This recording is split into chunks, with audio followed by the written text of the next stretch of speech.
everybody.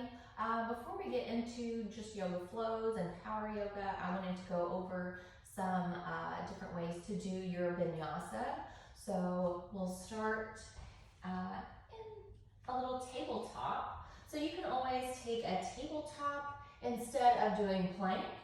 So if you step back, you could hold here, and then you could even incorporate this instead of downward facing dog. So you don't have to go into down dog, especially if you're not used to working the shoulders so much and you want to just work to build your foundation.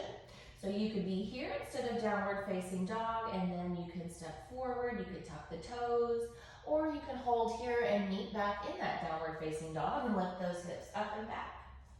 So from downward facing dog, when we come to the top of the mat, you can step a big step forward and halfway lift, half fluff. Exhale, fold. Usually we'll take it up into mountain or chair pose, and then when you fold forward, lift.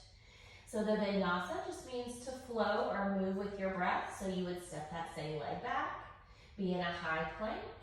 On your exhale, shift forward, send the elbows a couple of inches out from the sides, lengthen the neck. On your inhale, you can bring it all the way down and find a little cobra here.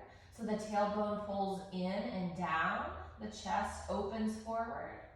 On your exhale, you can tuck the toes, lift the hips up, and take it up into downward facing dog. So to go through on the other side, again, you can take that big step, lift. This is a sun A, so we're just moving breath to breath. Inhale up and exhale, fold. Inhale, halfway lift. As you exhale, you'll step the leg back. So you want to take a little less work out. You'll bring the knees down here, pull the tailbone long. So you're still lifting through the quads, lifting through the belly, lifting through the shoulders, shift forward and send the elbows back. You can come down. This time, maybe you want to add on to that back bend, lift into upward facing dog. Push the legs up, and then downward facing dog, breathe out. You can also step forward, very small steps. Lengthen, and then we'll just pretend that we've taken that sun A.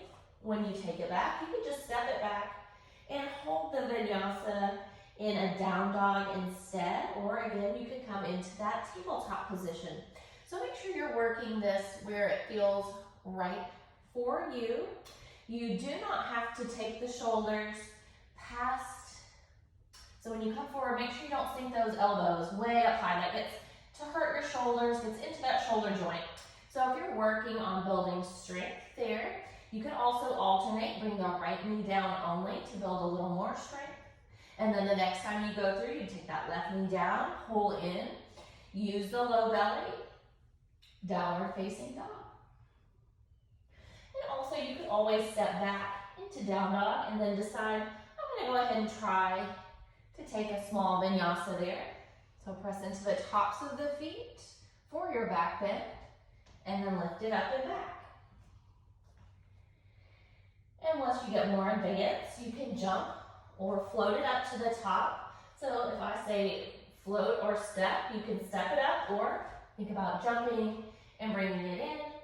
And then when you come back down, if you jump back, you're gonna land in that low plank. Again, you're trying to protect the shoulders. So as you push the ground away, you're gonna lift the hips up and then land in that low plank.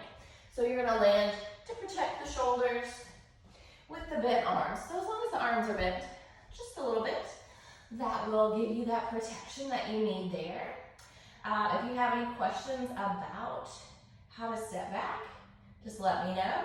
If that works for you, either of those variations as you're moving at home, nobody's gonna know which one you choose anyway.